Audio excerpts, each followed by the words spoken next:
So I started out with a real estate photography business in terms of like my entrepreneurial journey. Yeah. And then how old were you? I was 25. Okay. Yeah, 25. And I was just like, I was bored. I didn't have that many clients. You know, you like start a business, you don't have that many customers. And then I was like, I got to do something. So I had this little GoPro camera and I was like, oh, I'm going to put this on the tripod and start recording some videos. It was like super wide angle. And that got me on the YouTube journey. And I remember that. I remember it's fun, by the way. You're going to hate this. You go to your channel and then you sort videos by oldest. Yeah. It's funny. It's like 100 videos with like just 1 minute videos. Yeah, they're all like 1 minute videos. What is a checking account? What is a savings account? And that's how you got started on YouTube. Yep. And I've always decided to keep those videos up so just like people can see the journey on like, you know, where I started. Because I remember looking, when I started on YouTube, I remember like looking at like past videos of big YouTubers and being like, wow, they were like, you know, they were at this place. And I always hated when like some of the big YouTubers would delete their old videos.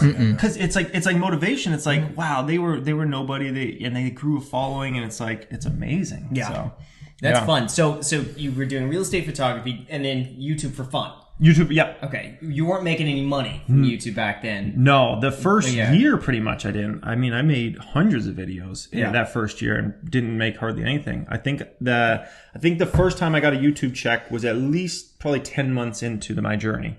And that was probably 200 videos in at that point. So yeah, it was like, am I wasting time here? Like what's going on? And then finally it started to click. And I remember that first like YouTube check, which was like literally like $100 or something. It was like all the money in the world. Cause I was like, whoa, I actually made money from YouTube. What?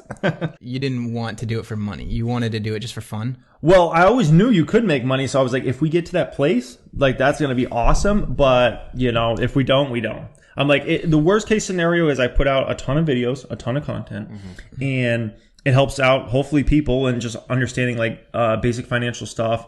And I was a little afraid to go stock market, even though that was always like my main passion. I was always kind of a little afraid to go there because I didn't know like what the laws were, like were you allowed to? Because when I started, there weren't like any big stock market channels, right? So it was like, can I legally talk about my opinion on Apple stock? Like, is that like allowed? Am I going to get in trouble for that? Like, I really like had these thoughts. And so I was really afraid to go there. And I didn't start going there until the end of that first year. And that's when my channel started to take off. Once I started getting into stock market investing, stocks I was buying, everything really started to change for me. And I was like, this is perfect. Like, this is exactly what I want to do. But you were still doing real estate photography at the time. Like, how were you making the bulk of your money back Real estate photography. Okay. Yep. Real estate marketing, like videos for homes. I was doing like drone videos before like drone videos were a thing. There were some high-end properties. I mean, this is 2015, 2016. Like, most realtors were not using drones to market at that time, other than maybe like LA and stuff.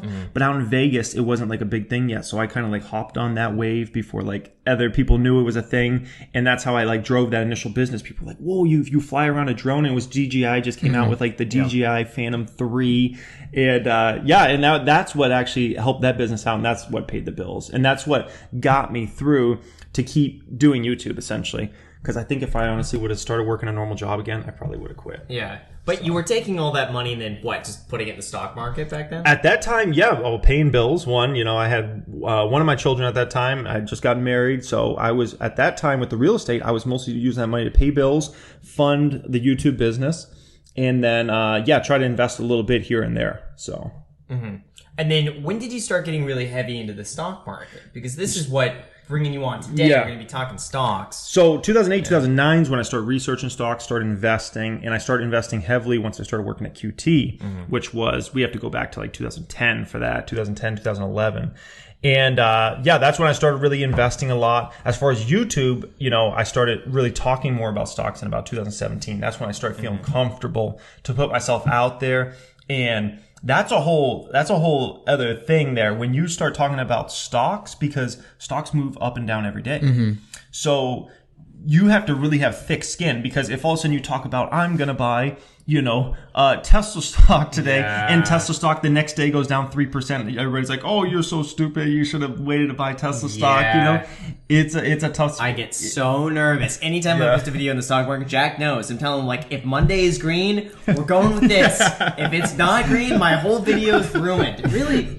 Or I have to get them out the same day, because I know if people watch it the next day and something different happens, it's like, there's the video. I planned out whole videos like that where I've got like ready to post, but something changed. Like I can't post anymore. Yeah. Like all this, talk about a stock market collapse. The next day, the Dow goes up 1,000 points. It's like, oh, what did I do here? Yeah. So you built your channel though on just very basic videos. I remember seeing them back then because you and I you started right before me. Yeah. And we were neck and neck. I remember watching your subscriber count. You hit 50,000 before I think almost anybody else did.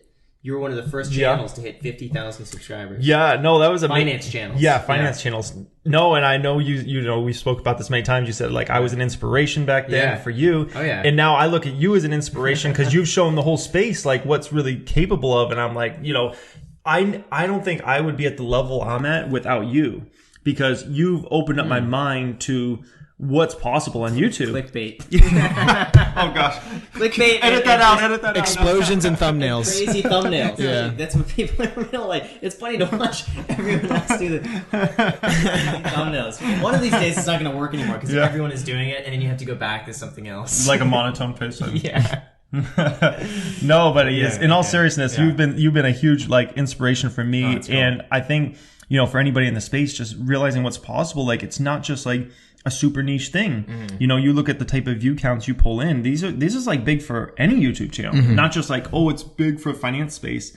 It's an exciting time, man, for the whole space. It really is. It's so exciting. It really is. So you're doing now, coming up from all of that, you're just doing YouTube full time. Yeah. You made the switch. When did you make the switch to decide, like, listen, it's my real estate photography business? That was the beginning of 18, I think, 2018, if I recall. I was starting to think toward the end of 2017, I was doing the real estate marketing business. And that at that time was pretty much bringing in just as much money as YouTube. But the YouTube numbers were increasing so dramatically that I was starting to realize like, the time I was putting into attracting new real estate marketing clients, keeping those ones, that it was a really poor ROI compared to what, where I was going with YouTube. Like it was clear people wanted, like for instance, I remember being on, this happened several times, like on real estate marketing jobs, like doing videos or photos or talking with, realtors or whatever. And something super important happened in the market and being out on a job, taking pictures or doing a video or whatever, or conversating and just being like, I need to be home, like recording this video right now. Yeah. And I was just like, this is crazy. Like I am literally like not making a wise financial decision by staying with this. And so I dropped the business. I talked to a lot of people about it, and including my mom. She's like, no, don't let it go. No, I just dropped it. I was just kind of like, whatever, I'll just let it go. I sent out a mass email to all my customers, and I was like, I'm going to like and subscribe. Yeah. No, I don't know. I think I was still subscribe. Dude, it's funny. I think I was still a little embarrassed about YouTube, so I don't think I told them what I was doing. Because it's like it was like that thing, like because people are going to be like, "Are you crazy? Wait, you're going to drop a legitimate business over here to do YouTube?" And I think a lot of people still don't understand, like. There's money to be made on YouTube and social media and all these things. It's not just like followers don't mean anything, so. Yeah, it's true. I was embarrassed when I started doing YouTube. I have not, like, on my personal Facebook, I would say, is where I have, like, all my friends from, like, high school, middle school, that I've never once talked about my YouTube channel on Facebook. Yeah. Never once. Never told them, like, hey, you have a channel, go and subscribe. Because I was so embarrassed. I was like, what if someone clicks on my video and there's like 10 dislikes on it, or people are mean in the comments. They're like, what's Graham doing? I was just so embarrassed. So I never told anybody. I totally sympathize. Same thing here. I didn't even tell my family most of the time. And I remember back then I'd be embarrassed to like record. So I would wait for like my wife to go to bed to like even record videos, or like if she was out or something like that, and like close the door and like record a YouTube video. Cause it's like, it's a weird thing, man. So I remember that whole stage. And now I'm like, people like, cause I have workers and different people that, come to the office and they think like they got to get out of the room. I'm like, dude, I literally could film in front of 100,000 people. It doesn't matter. Like, I can't do that. Really? I tell my girlfriend, like, you got to close the door. Yeah. You got to put on those noise canceling headphones, and I'm going to film. And if I hear like walking around here, I stop. What? I freeze. Because I mess up when I talk. Okay. And sometimes I'll repeat the same thing over and over again. I'm just embarrassed.